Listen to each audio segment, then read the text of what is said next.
welcome back to my channel, and this will be the first topic that we will be discussing on my vlog.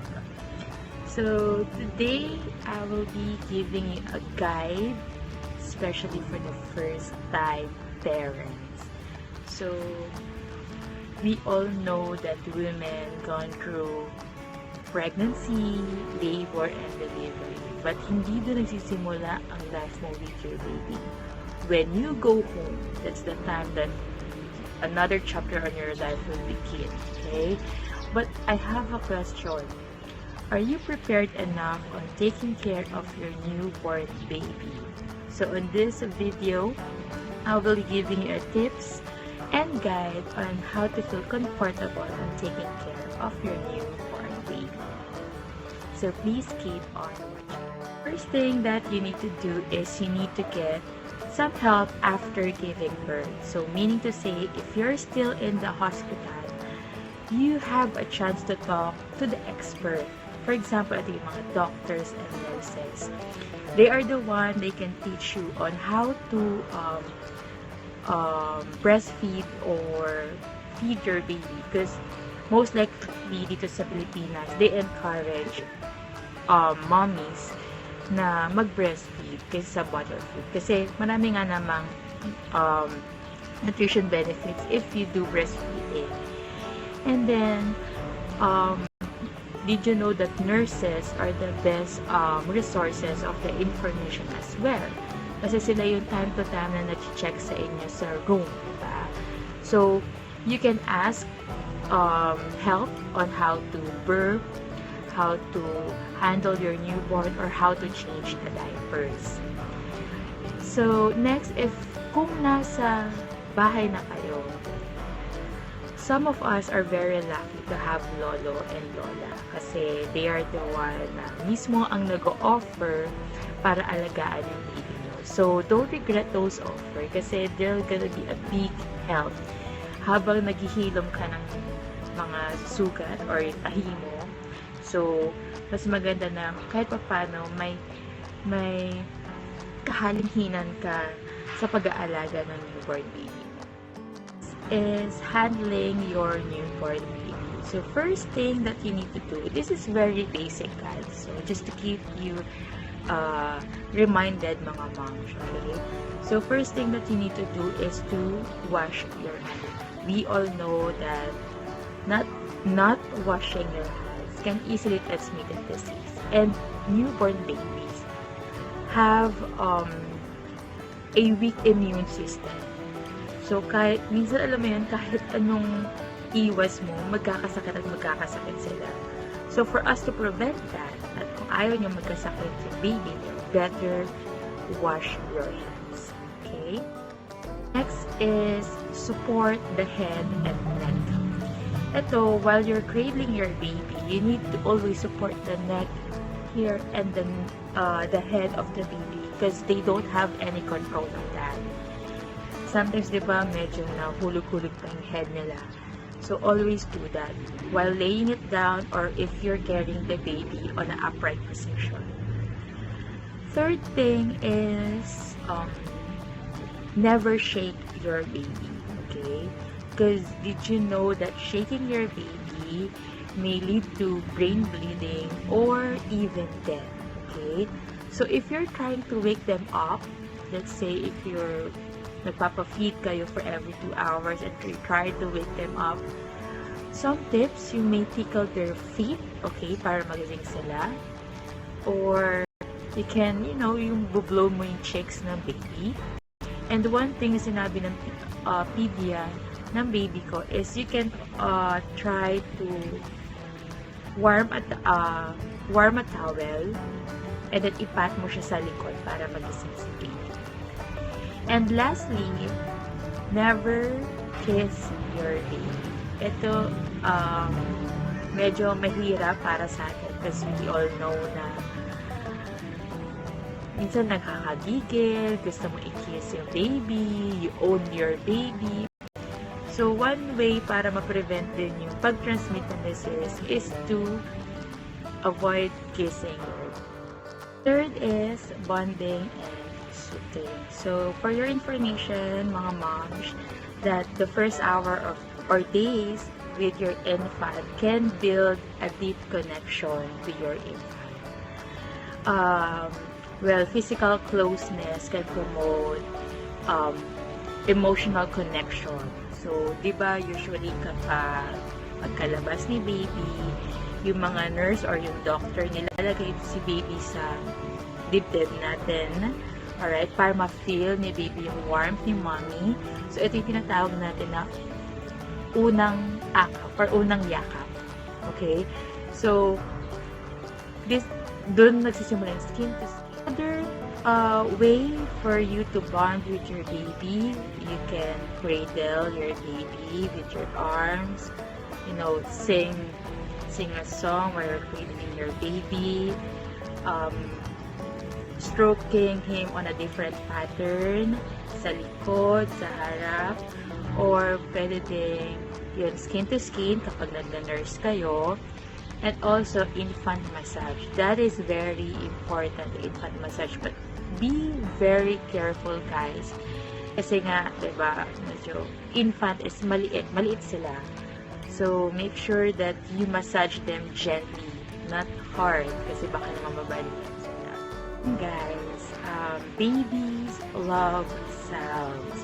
So, tayo mga mommies, binibilhan natin sila ng mga toys, yung mga musical toys, mga baby rattles, kasi babies do love that, okay? This can develop their hearing. It can stimulate their hearing. So, pero syempre, lahat may limitation. Just in case that the baby is not comfortable with those sounds, try to lower down the level of the sound or voice para hindi naman sila manginig. Another way to soothe your baby is through swaddling. So, swaddling keep the baby warm and give your newborn a sense of security and comfort. For Cassie, hindi siya applicable. Parang ginawa ko lang yung swaddling sa kanya for almost a week lang. And then after that, ayaw na niya. I don't know why. Some for the mommy siguro effective ang swaddling, but some are not. Like me, hindi effective kay Cassie yung swaddling. Is sleeping basics. So, for your information, mga moms, that the typical sleeping hours of the newborn babies are 16 hours. So, ganun sila katagal matulog. Most likely, a period of 2 to 3 hours ang interval ng tulog nila, and then gigising ulit, and tulog, gising ulit. Now, we need to wake them up. For the newborn babies, we need to wake them up every 1 to 2 hours for us to feed the baby. The reason why we are waking them up, kasi nga maliit pa yung tummy nila, maliit pa yung bodega nila, hindi pa ganun kalaki yung tummy to store or maka-intake na maraming milk. Now, may mga mommies na magka-question, kailan matutulog ang baby ko sa ganyan? Most of the babies have their sleep at night by the age of 3 months.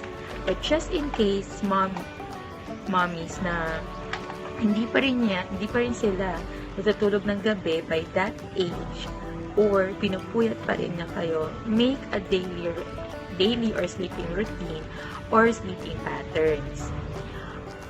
Tip for that is make sure that you differentiate the night and day for the baby. How can you do that? So, reserve the talking, reserve the playing during daytime. So, para malaman nila, okay, umaga pala kasi nilalaro ako ni mommy. Now, for nighttime, that's the time that you dim the lights or kaya totally turn off the light. Yan, pwede yun. para ma-differentiate niya. Okay, medyo sa gabi, medyo calm and dark. And then sa umaga, medyo hot and maingay. So, dun makikita niya na that's the difference between the night and day. Here are some sleeping practices that I use with Cassie. So, when sleeping, make sure that they are placed on their back. Meaning to say, nakikasa lang. So that we can avoid the seeds, okay? And then next is not using any blankets, pillows, that will cause suffocation. Kasi yung ibang mga mommies natin dyan, they wanted to decorate the crib with full of stuffed toys. Ayan, so bawal na bawal po yun. Kasi hindi natin alam, baka mamaya natabo na yung mukha nila and masuffocate the baby. That we don't want to happen. We don't want to happen.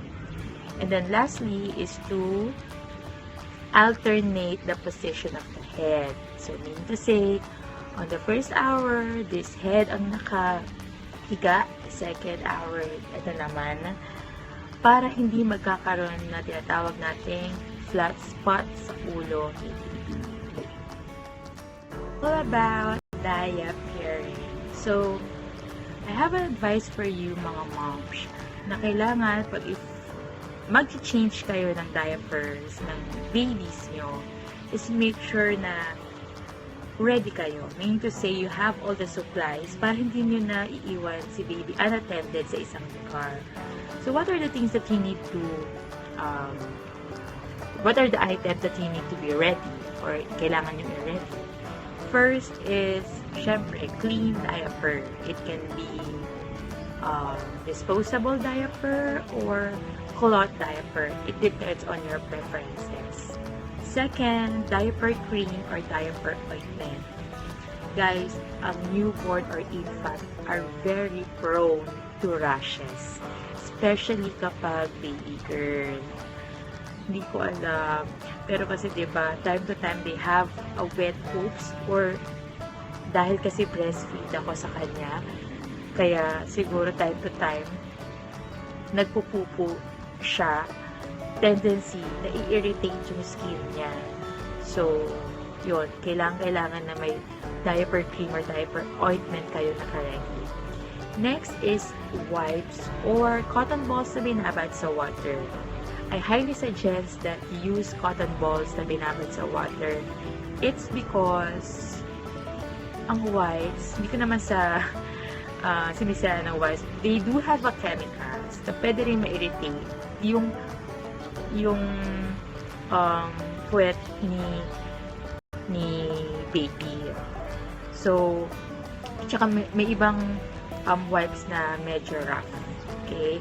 So, what I suggest is use cotton with na nakadubog sa warm water. That is more effective. Alright, next is bathing basics. So, you have two options. We have the sponge bath and the tub bath. But most likely, the sponge bath, ginagawa siya for the first month, 1 to 4 months, kung nakadikit pa yung umbilical cord ni baby sa puso niya. Tub bath naman, usually 2 months onwards, pwede na siya mag-tub bath. And the things that you need to be ready are, syempre, wash clothes. Mas madali kasing punasan si baby with wash clothes, yung maliliit lang. And then, syempre, mild baby shampoo and soap. Okay? Dapat wala siyang fragrance there. And then, syempre, towels. So, dapat naka-ready silang lahat. Okay? And then, next is taking care of the umbilical cord. Ayan. Maraming mami ang nagtatanong kung paano nga ba mag-alaga ng umbilical cord dun sa puso ni baby. Ang advice ng doctor is to swab an alcohol dun sa pusod.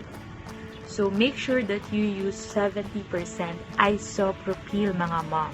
Isopropyl alcohol, not ethyl. Ang sabi ng pedia ko, ang ethyl daw is para sa mga nagmamadyong lang. Ang isopropyl, yun yung ginagamit panglinis ng pusod. So, it's either you drop mga 2 to 3 drops of alcohol dun sa pusod or you swab it. So, makikita niyo siya from yellow, okay, to brown or black. That's fine, guys, okay? That's fine. Huwag kayong matakot. Pag black na siya or brown, meaning to say, tuyot na siya and ready nang malaglag yung umbilical cord. Alright? So, most likely, it will take about like 10 days or more. It depends, okay? With calyx kasi may panganay, it took around 1 week lang natanggal na niya.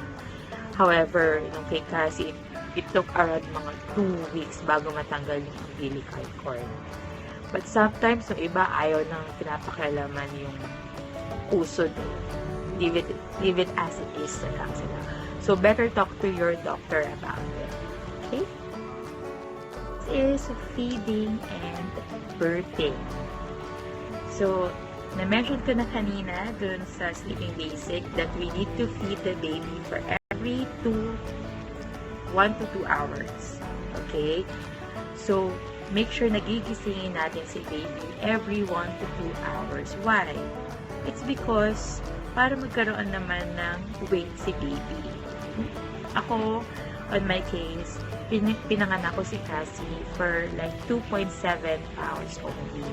But right now, she is currently 24 months and 7.99 bilang. Imagine.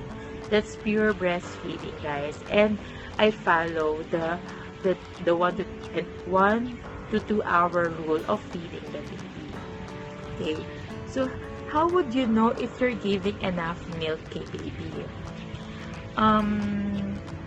If you're breastfeeding, okay, makita mo naman yun if hindi na swollen yung breast mo. That's the time that you give everything to the baby. Ibig sabihin, nasak na niya. So, check nyo. Give 15 minutes on each breast, okay, sa baby to para mag-nurse. Mean to say, makaka-receive na siya ng 2 to 3 ounces of milk. Kasi kung bottle-fed, madali lang. Timpla ka lang ng 2 or 3 ounces of milk, you can track it.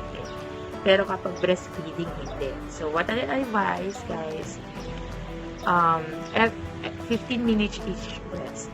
And make sure in a day, check nyo if nakaka-6 diapers, 6 wet diapers or more si baby. And syempre, dapat may kasama na rin stool yun. So, mix of wee-wee and poops na siya. 6 diapers or more. If not, mean to say you're not giving enough milk to your baby. Better talk to your doctor about it. Okay? And then, make sure as well that you wake them up. Sabi ng doctor nung nasa hospital ako, malaking problema if hindi mo gigisingin si baby. If hayaan nyo lang siya. Kasi po natutulog pa yung baby. Parang ayaw mo pong istorbohin. No. You need to wake them up every 2 hours to feed them. You're the mommy, okay? So you are in control, not your baby. Okay. And the next, guys, is burping. Siyempre, kapag tumitede si baby, nakaka-inhale sila or nakaka-take sila ng excessive air. So, that's the reason why na kailangan natin ipa-burp si baby after feeding. So, siguro mga 10 to 15 minutes na naka-upright position sila para makapag-burp. So, there's 3 ways to burp the baby, guys. Upright position, the normal position that we do, okay, and then we tap or pat the back of the baby, gently pat the back of the baby para mag-burp. And then next is yung nakasit down siya sa lap natin. But make sure that you uh,